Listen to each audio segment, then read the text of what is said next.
So now the fridge is open and all the cold is getting out. Now that's not good. So what you need to do is have your hand again in another fridge. Not another fridge, the same fridge.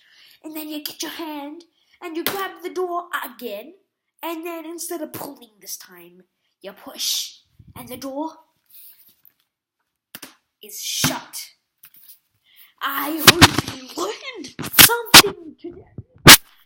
And goodbye.